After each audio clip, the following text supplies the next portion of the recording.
Understanding the matchup versus Control Warrior, a couple things I'd like for you to keep in mind here is that you're going to see our rank and our win rate jump around.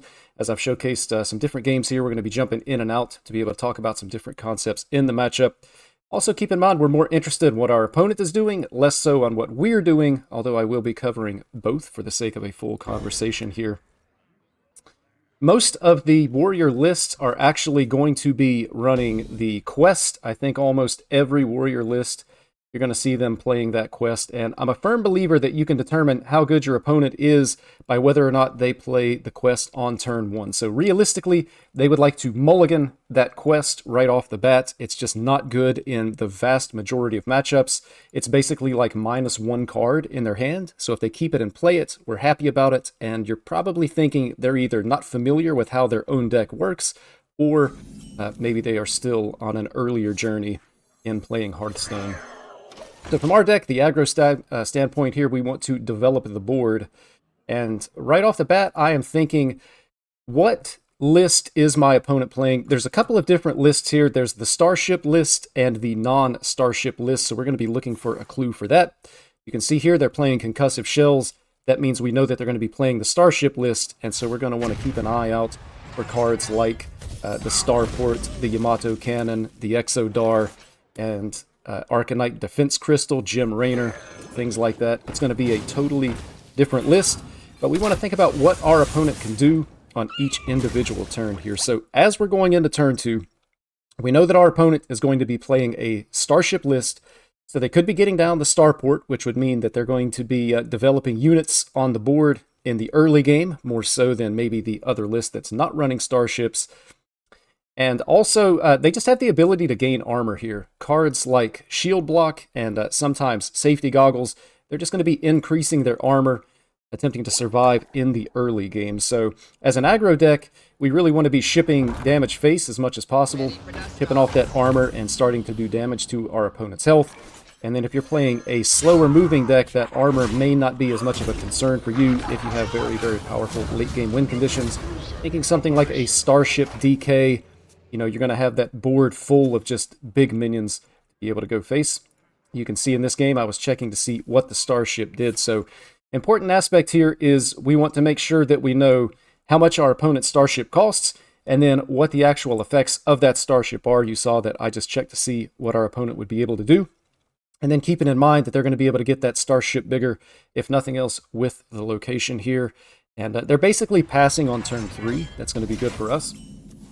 And I'd like to point out here too that Control Warrior, although it is supposedly a control deck, it's not necessarily going to be a bad matchup for aggro decks. It really lacks some of the early game tools.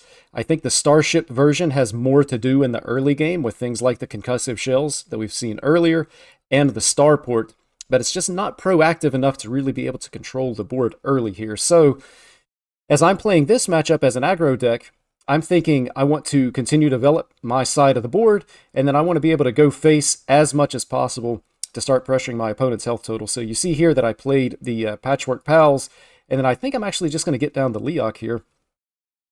Try to cash it in, get in as much early damage as possible. And one thing to keep in mind here, that Warrior is limited in the early game on how they can control your board and remove those minions. So the cards that we really want to think about, our opponent is on the coin here. That means they're going to have access to actually 5 mana instead of 4. So they can have Hostile Invader. They would be able to play it. That's going to be a 2 damage AoE. And then if they have the Safety Goggles, which will be free because they don't have any armor here, they would actually be able to do a 4 damage AoE and totally clear off our board here. So I played the Patchwork Pals in this situation because I need to play around their AoE. They have Hostile Invader. They can coin it out this turn, or they may have it next turn, in which case they could go Hostile Invader, play the coin into nothing else, just for the 4 damage AoE.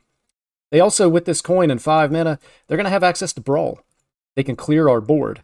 So I'm saying, okay, with the weapon swing, the minions I already had on the board, I can get down the Leok. That's going to be threatening enough to our opponent's health total. I don't want to commit the RC Rampage here. Now again, that's going to look different every time. Every different deck that you might be playing into the Warrior, but you don't want to commit everything you have in your hand to the board directly into the Warrior's board clear when they have access to 5 mana plus. So we're going to want to keep that in mind as we're playing here. And it's really up to our opponent to find something to do. What can they do? They need to remove our board, stop taking damage, and we're going to find out. We see the coin, and we see a brawl. So if we had committed, we would be down this card. It would no longer be in our hand as far as this RC Rampage. So when you're playing board-based aggro decks, just be mindful that the warrior does have board clear in the form of Brawl and Hostile Invader. And now, I'm ready to figure out how am I going to go about building my board back.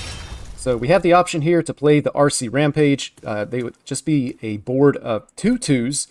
And if we did that, we have all these 2 mana minions on the board in addition to these guys, and they clear it with Hostile Invader. Comes down on turn 5, it does a 2 damage AoE. There goes our board as well as our RC Rampage. So at the very least, I think I want to force my opponent to have a little bit more than just 1 card in their hand. And so I think the play that I actually make here, if I remember correctly, yes, we play the Misha. And I think I may even play just the weapon here. I've already attacked this turn, but it sets me up to deal 3 damage just by attacking with my hero next turn.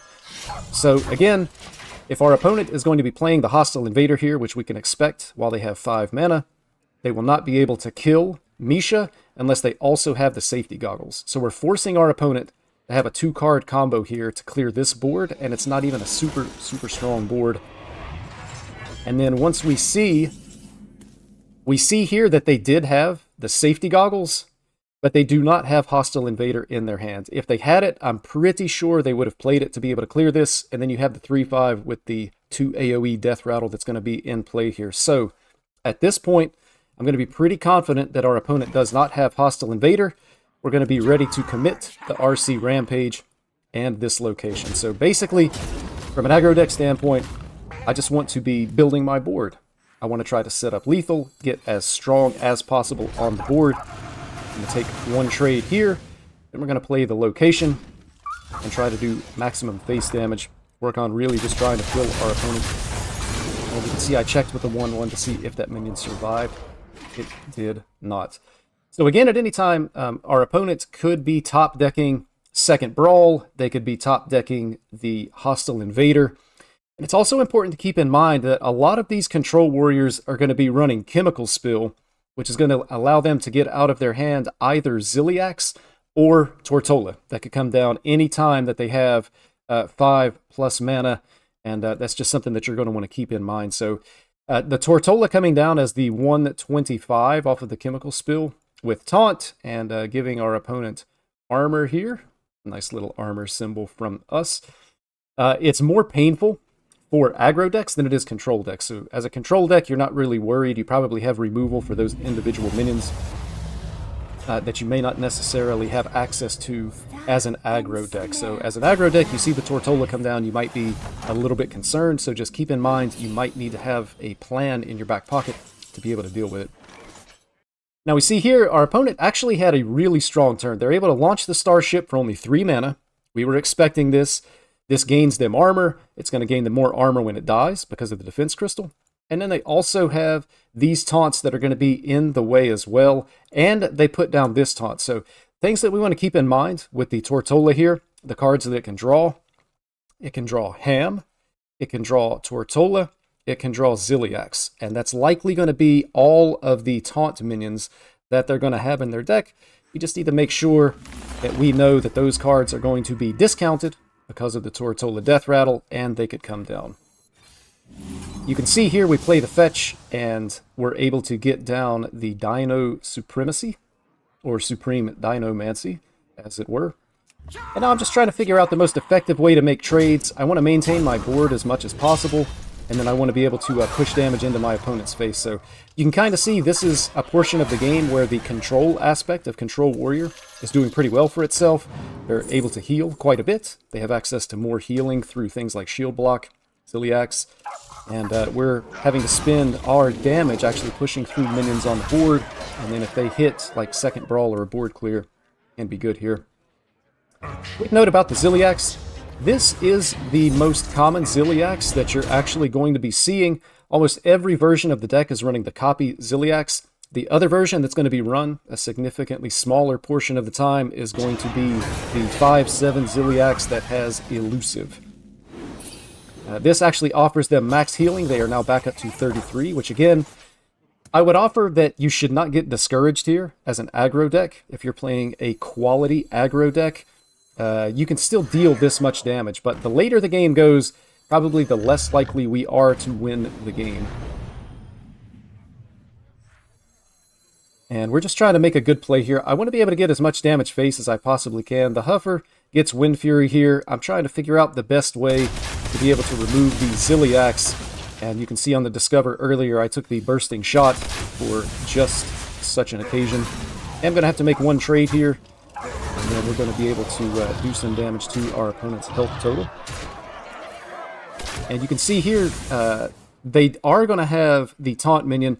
For the Starship deck, I failed to mention they do have a second copy of Arcanite Defense Crystal. That could also have been pulled off of the Portola.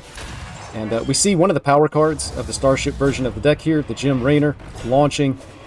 They're gaining quite a bit of armor. They gained 16.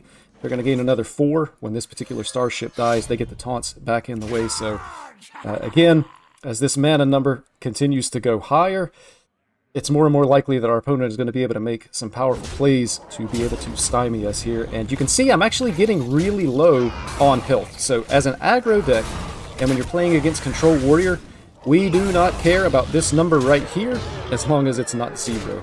Keep in mind that they might be able to kill you with a Starship launch if they have the damage that could go face. Concussive Shells could be 2 damage that goes face. Largely, we're using our health as a resource. I don't mind trading into these big minions because I want my minions to hit my opponent's face. We're just looking for a way to be able to kill our opponents. We know basically that they can't kill us. The way that this control deck works is they're going to need a board to actually do that. Getting into another game here. Again, we're expecting Control Warrior. In the mulligan, you just want to go for the standard mulligan for your deck, playing into Control Warrior. We're an aggro deck, so we're looking for our aggro deck style of cards. One thing that I would like to say about Control Warrior, I think I mentioned this previously, is it is not really, really good against aggro. It's kind of lacking some of the early game control tools that you would like to see from a very powerful control deck. And so you have the potential to just be able to run over your opponent. So as I'm making plays here, I'm thinking I want to develop my early game board, and really not going to hold anything back in the early game until our opponent starts to get closer to that 5 mana. Again, they're going to be on the coin here. Unfortunately, I was not running my deck tracker this particular game, but they do have a coin in hand. And so I'm just developing my board, trying to deal damage, and then as I get closer to our opponent being able to coin out, again, Brawl or Hostile Invader, then I'm going to be a little bit more concerned about maybe going too heavy into the board here. And you can see here, actually, with this game, I decided to just go in. So the question would be, why would you decide to develop your board like this when you just talked about 5 mana removal from this warrior deck? And the reason why is because we have this Ancient Raptor with a Death Rattle that's going to give us 2 1/1s on the board. And then we also have the little horsey here that has a Death Rattle that's going to give us the 2/1s. So our opponents would have to go exactly coin, Hostile Invader, Safety Goggles. That would fully clear our board.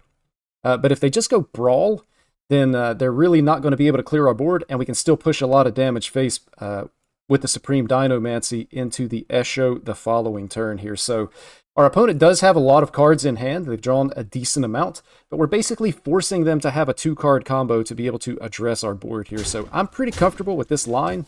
You can probably argue that maybe it's better to just play the Mother Duck and hold back a little bit. But at the end of the day, we have to realize that maybe there's some hands, some draws that we can't beat. I can't just hero power and do nothing. Straight into another game here. Again, we're just wanting to go for the standard mulligan for whatever deck we are choosing to play is. And we're just wanting to keep in mind, what can our warrior do with the amount of mana that they have access to. Again, early in the game, wanting to determine exactly what list we're playing against. I notice here our opponent did keep the far left card. That could mean that they are going to be playing the quest. My exclamation point is a little bit off there. You enjoyed that. So one of the things about Quest Warrior is that the quest itself is just absolutely terrible. It doesn't really win games, and honestly, you would never want to keep the quest. So if your opponent has the quest, they likely want to mulligan it, especially against a hunter. So if we're playing hunter, it's either aggro or hand buff. They want to throw away the quest. You'd rather have access to a different card out of your deck. And quite honestly, I'm not sure there's any deck in the meta where you want to keep that quest and play it on turn 1, because the quest just isn't very good. It's just slow, and the payoff isn't all that powerful. So if your opponent does keep the quest and they play it on turn 1, you're going to be really happy because they are -1 card in hand thanks to the mulligan here. So we're going to try to determine exactly what our opponent's doing. They do play the quest, super questionable play, but from our side, we're going to be really happy here. We're just going to continue with our normal game plan. So one thing that you may want to note is almost every warrior is going to be running this quest. A lot of people will actually mulligan if they're playing correctly the quest. So if it's like turn 3, turn 4, maybe even turn 5, don't be surprised if your opponent plays the quest. That likely just means that they top decked it, and then they had an extra mana to be able to spend on it. So just don't let it surprise you. And quite honestly, it doesn't matter. The quest is terrible when it's played on 1, and it just gets significantly worse if it's played on any turn after 1 here. We can see that our opponent is getting down the starport, so we're going to know that we are playing against the starport list. So I think one card that I didn't talk about in the last time that we played against Starship Warrior is going to be the Yamato Cannon. And the only thing you want to keep in mind is that your opponent can spend 4 mana to remove 1 minion on your board.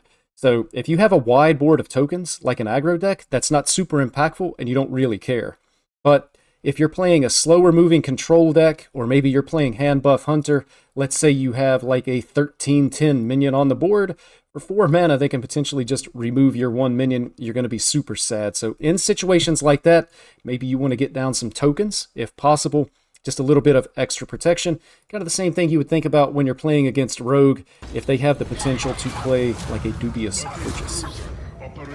Yamato Cannon doesn't draw cards like Dubious Purchase, but it does allow you to target a specific minion, I think. Actually, no, I believe it's a random minion. But if you only have 1 minion on the board, it's not very random, eh? Now we can see here on turn 3, our opponent was able to ramp. This is probably the best turn 3 that a Control Warrior can play. Other options that they might want to take on turn 3 are going to be playing the 1/5 Tortola that would actually draw them a taunt minion. That can also be a perfectly acceptable turn play. From our side of the board, we're happy if they just hero power on turn 3, but getting access to that additional mana is definitely going to be good for our opponent. So we're going to want to keep an eye on this and what our opponent can actually do with it here. And you can see I am choosing to just make some standard plays here. So RC Rampage, I have a second one in hand. You'll notice I did save the weapon swing, so that if I have to play the second RC Rampage, I won't just be playing a board full of 1/1s. And our opponent here, so you can see they do actually have the Hostile Invader as well as the Safety Goggles. So they've healed pretty significantly, they've cleared our board, and they've got this 3/5 that has the Death Rattle here. So I'm not going to want to just play RC Rampage in this specific game in this matchup. So if you're playing an aggro deck, you're going to want to be careful about how you develop your board from here, because when this thing dies, that's a 2 damage AoE. So we need to be able to commit enough to the board that our opponent can feel pressure, or we need to remove this so that we can safely get down our Rampage later. If we can create enough pressure with minions on the board, they may trade or kill this off in some way themselves just to be able to clear our board. So we're going to want to hold back some cards. We don't want to fully go all in here. We're still early enough in the game. Our opponent is low on cards. This is the coin, as denoted by the deck tracker here. So if we can get past this 1 removal, there's a decent chance that they don't have any more removal. So we do want to hold back just a little bit. No need to go all in. So I'm going to go digging in my deck, see if there's anything else that I might want to be able to play this turn. And I'm really thinking, how can I get this off the board? Either get my opponent to remove it because they need to AoE, or remove it myself. Ultimately, I decide that playing the 4/4 here is going to be good enough. They may have to bump into it. With this, that would set its health to 1, in which case I could either swing or I do have removal. So again, that's going to look different depending on what deck you're going to be playing into the Control Warrior. But those are the kind of things that you're going to want to think about. What can I do with my cards? How much mana do I have? How can I spend all of my mana? What's my opponent doing? Opponent here is healing. They're actually back up to 30. They are the Starship list.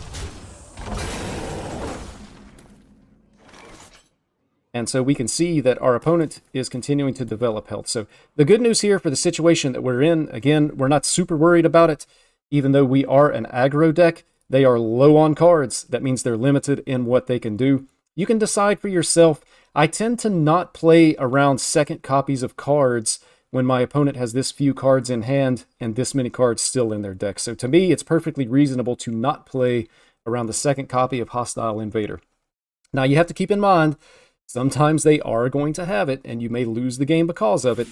But statistically speaking, you're probably better off not playing against the second copy of that. So I think at this point, I was likely thinking, how am I going to get down another RC Rampage? And see, that's exactly what I'm doing here. I'm going to float 1 mana, but this is still a powerful play. And then we click the location for a nice chunk of damage. We'll be able to remove this lad and chip off some of our opponent's armor here. We've developed a board.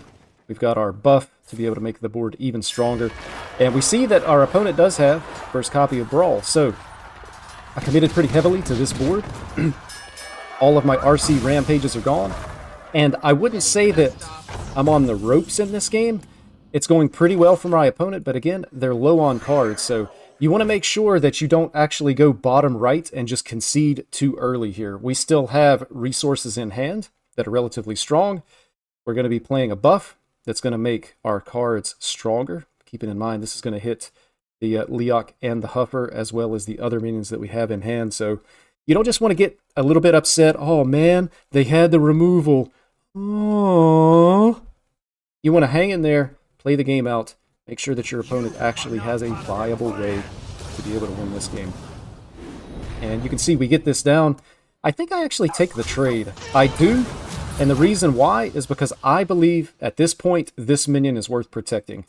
We can potentially get Wind Fury on something like our Huffer that we saw in an earlier game. We can get Reborn. We can get Divine Shield. Things that are going to make our board more threatening and harder to remove. So I think it's worth it to protect this. We know they're playing Starships. That means Concussive Shells could be an issue.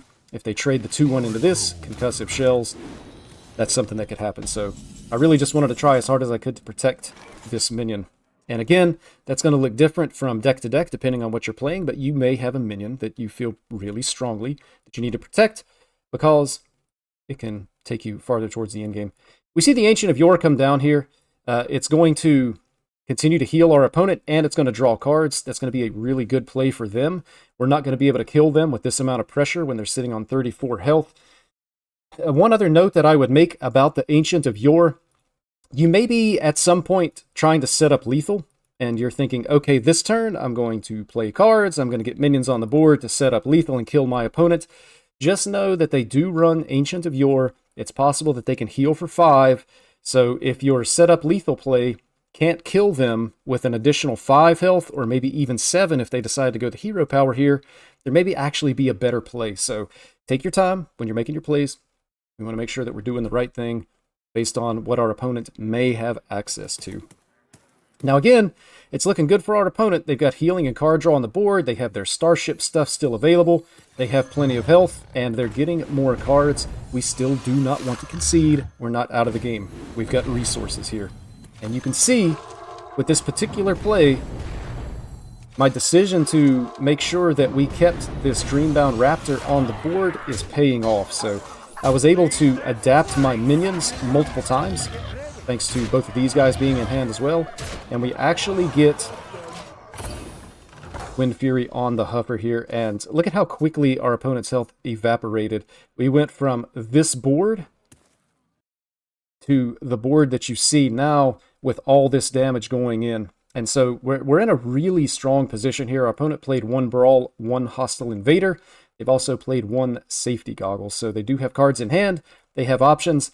But at this point, this particular turn, aggro deck into what we're seeing on the board here, it was time to go all in.